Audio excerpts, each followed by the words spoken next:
अस्सलामुअलैकुम। JCERT DG school में आपका खैर मकदम है।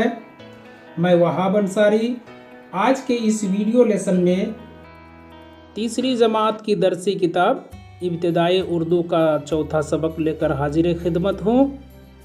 तो बच्चों, इससे पहले के वीडियो में हम लोग सबक मेरा प्यारा वतन पढ़ चुके हैं और आज के इस वीडियो में इस सबक के तमाम सवालों को हल करना सीखेंगे। तो आइए शुरू करते हैं। जैसा कि यहाँ दिया गया है, सोचिए, बताइए और लिखिए। सवाल नंबर 1, हमारे वतन का क्या नाम है? तो इसका जवाब लिखेंगे, हमारे वतन का नाम हिंदुस्तान है। बे नंबर में, नज़म में जन्नत किसे कहा गया है? तो इसका जवाब लिखेंगे, नज़म में जन्नत वतन को कहा गया है। जीम नंबर में, शायर ने अपने वतन के लिए क्या दुआ मांगी है? तो इसका जवाब लिखेंगे, शायर ने यह दुआ मांगी है कि या खुदा अपनी रहमत हमारे वतन पर हमेशा रखना। और सबसे आखिर में दाल नंबर में, शायर ने नज़म में किन खूबसूरती बढ़ाने वाली चीज़ों का जिक्र किया है? तो इसका जवाब लिखेंगे, शायर ने नज़म में यहाँ के दरिया, बाग, फल फूल, चश्मे, नहरें, जंगल वगैरह का जिक्र किया है जो हमारे वतन की खूबसूरती बढ़ाते हैं। तो चलिए इसको हम लोग मुकम्मल कर लिए। 4 नंबर में देखते हैं, इन मिसरों को पूरा कीजिए। तो यहाँ पर दिए गए खाली जगहों में मुनासिब लफ्ज़ों को भरते हुए मिसरों को पूरा कीजिए। जैसे मेरी इज़्ज़त है ये, तो यहाँ पर इज़्ज़त भरेंगे। इसमें नहरें रवां, तो यहाँ पर नहरें भरेंगे। इसके चश्मे जवां, तो यहाँ चश्मे भरेंगे। अपनी रहमत सदा, तो यहाँ पर रहमत भरेंगे। और आखिर में है, इस पे रखे खुदा, तो यहाँ पर रखे भरेंगे। और इसको भी मुकम्मल कर लिए। 5 नंबर के सवालों को देखते हैं। पढ़िए, समझिए और लिखिए। तो यहाँ पर कुछ अल्फाज दिए गए हैं। सबसे पहले उनको पढ़कर देखते हैं।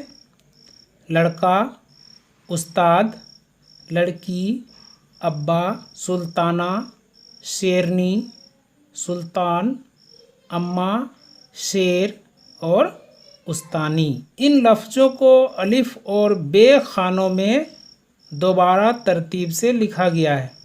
देखिए यहाँ पर 2 जगह तरतीब से लिखा गया है, अलिफ और बे खानों में। लड़का, लड़की, अब्बा, अम्मा, सुल्तान, सुल्ताना, उस्ताद, उस्तानी और शेर, शेरनी। तो बच्चों, यहाँ पर खाना अलिफ के तमाम लफ्ज़ नर और बे के मादा हैं। नर को मुज़क्कर और मादा को मुअन्नस कहते हैं। तो बेजान चीज़ें भी मुज़क्कर और मुअन्नस बोली जाती हैं। जैसे वतन, दरिया, बाग, फूल, जंगल मुज़क्कर हैं और इज़्ज़त, दौलत, जन्नत, नहरें और वादियाँ मुअन्नस हैं। तो यहाँ सवाल है, इस नज़म से खानों के मुताबिक 5-5 अल्फाज लिखिए।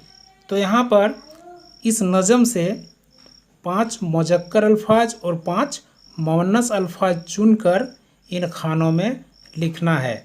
तो जैसे मुज़क्कर वाले खानों में लिखेंगे वतन, दरिया, बाग, फूल और जंगल। अब हम लोग मुअन्नस वाले खानों में लिखेंगे इज़्ज़त, दौलत, जन्नत, नहरें और वादियाँ। तो चलिए इसको भी मुकम्मल कर लिए। 6 नंबर में देखते हैं, इन मिसरों को इशारे के मुताबिक नीचे सही तरतीब से लिखिए। तो बच्चों, यहाँ पर नज़म के मिसरों को बेतरतीब तरीके से लिखे गए हैं। सबसे पहले आपको उन मिसरों को तरतीब के साथ मिलान करना है और फिर मिलान किए हुए मिसरों को नीचे तरतीब के साथ लिखना है। तो जैसे अलिफ नंबर में एक दिखाया गया है, मेरी इज़्ज़त है ये, मेरी दौलत है ये। बे नंबर में, मेरी अज़मत है ये। अब यहाँ पर हम लोग मिलान करेंगे, मेरी जन्नत है ये। जिम नंबर, इसके दरिया बड़े ताजगी से भरे।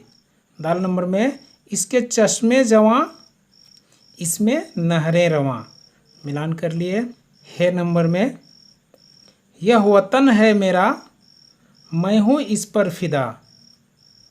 और वाव नंबर में, इस पे रखे खुदा अपनी रहमत सदा। तो चलिए हम लोग इसको मिलान भी कर लिए। अब इन मिसरों को सही तरतीब के साथ यहाँ पर लिखना है। तो अब हम लोग आगे चलते हैं 7 नंबर के सवाल में। वाहिद और जमा अलग अलग करके लिखिए। तो यहाँ पर इन दिए गए लफ्ज़ों में से वाहिद और जमा को अलग अलग करके लिखना है। तो कौन कौन से अल्फाज हैं? दरिया, वादियाँ, जंगल, चश्मे, नहरें, बाग, फूल और रहमत। तो इन दिए गए लफ्ज़ों में दरिया, जंगल, बाग, फूल और रहमत वाहिद हैं और वादियाँ, चश्मे और नहरें जमा हैं। तो चलिए इसको भी हम लोग मुकम्मल कर लिए। 8 नंबर में देखते हैं, हिंदुस्तान के इस नक्शे में रंग भरिए। मुझे उम्मीद है आप लोग आसानी से रंग भर लेंगे। तो आगे देखते हैं 9 नंबर में, खुशखत लिखिए। तो कौन कौन से अल्फाज हैं? इज़्ज़त, वतन, अज़मत, ताजगी, लहलहाते, जंगल और वादियाँ। तो इन लफ्ज़ों को 5-5 बार आप लोग लिखेंगे यहाँ दिए गए खानों में। और सबसे आखिर में इस नज़म को पढ़िए और याद कीजिए। तो बच्चों इस वीडियो में इतना ही। अगले सप्ताह हम लोग एक नए सबक का आगाज़ करेंगे और तब तक के लिए वहाब सर को इजाज़त दीजिए। शुक्रिया। खुदा हाफिज़।